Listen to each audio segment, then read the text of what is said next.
Episode 2: Shit Tests: How to Overcome and Anticipate Any Test. Hey there, buddy. Welcome to another episode. Today, we're diving into a crucial concept in attraction and social dynamics. It's something that often causes a lot of frustration for those just starting out in this world. Tests. You know, those little challenges women throw your way to evaluate certain aspects of your personality. But here's the thing, I don't just want to focus on how to overcome these tests. That's basic stuff you can find anywhere. Instead, we're going deeper.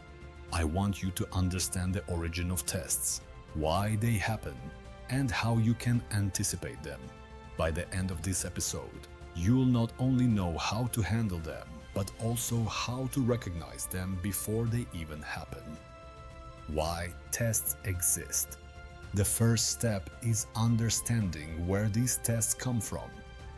As we discussed in the previous episode, tests arise from a woman's innate need to answer one fundamental question. Is this man alpha or beta? To figure this out, she throws various challenges your way.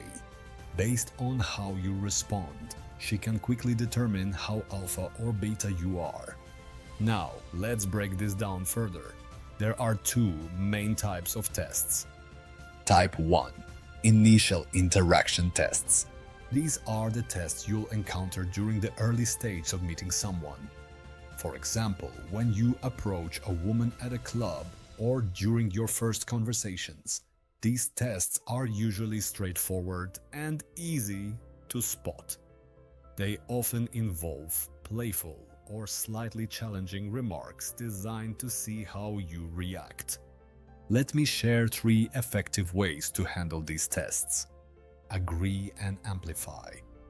This method involves exaggerating her remark to a humorous level. Let's say she says, "Wow, you're so short." You could respond with something like, "Oh yeah, and that's with lifts in my shoes.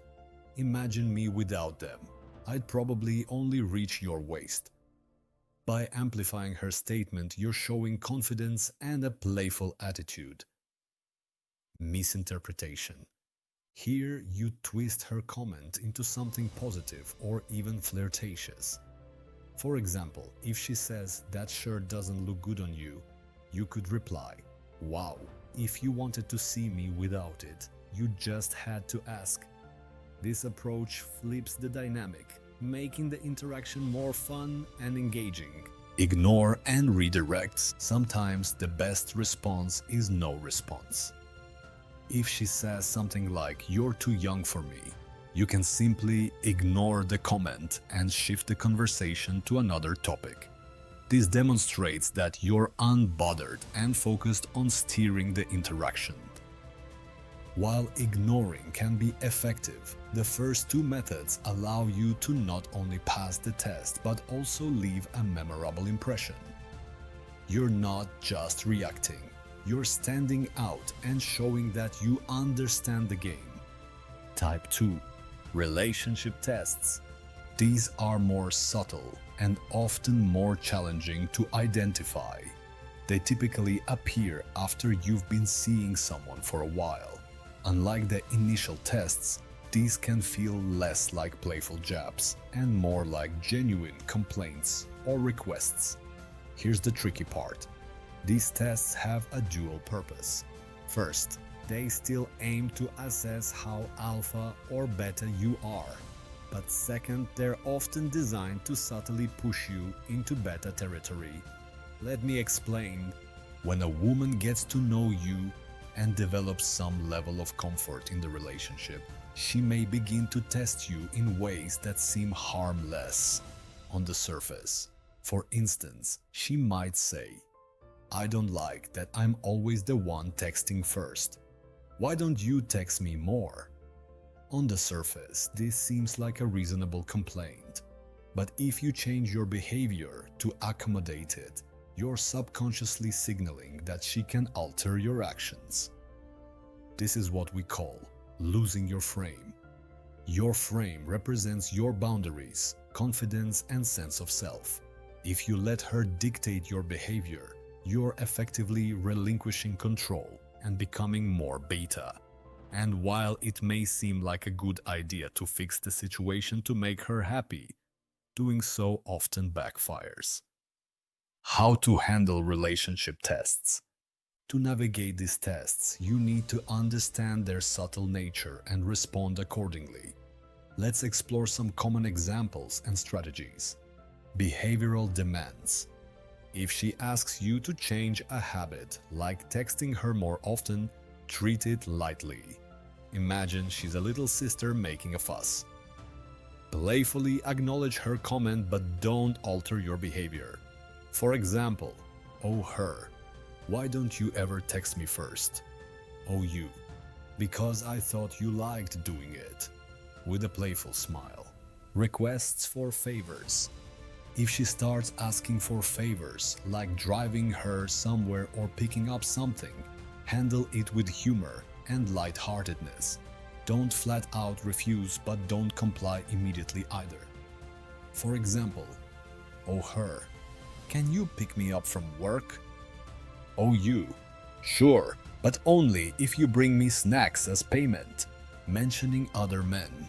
If she brings up other guys, stay indifferent and steer the conversation elsewhere. Indifference is key here. If you react emotionally, you fail the test. For example, "Oh her, this guy at work keeps complimenting me." "Oh you, oh nice. Anyway, did you see that movie trailer I sent you?" Drama tests. These can be the most challenging. Imagine she creates drama over something trivial, like seeing unread messages on your Instagram. Stay calm, treat it lightly, and don't justify yourself. Avoid falling into the trap of over-explaining. "Oh her, who are those girls messaging you?" "Oh you, wow, jealous much?" Smirking. Time disrespect. If she cancels plans last minute or shows up late, it's a sign she's not valuing your time. Don't overreact, but make a mental note and reciprocate if the behavior continues. For instance, "Oh her, sorry, I'll be 40 minutes late." "Oh you, no worries, take your time." Next time, show up late yourself or reschedule. The importance of maintaining your frame. In any relationship, maintaining your frame is crucial. Think of it as the foundation of who you are.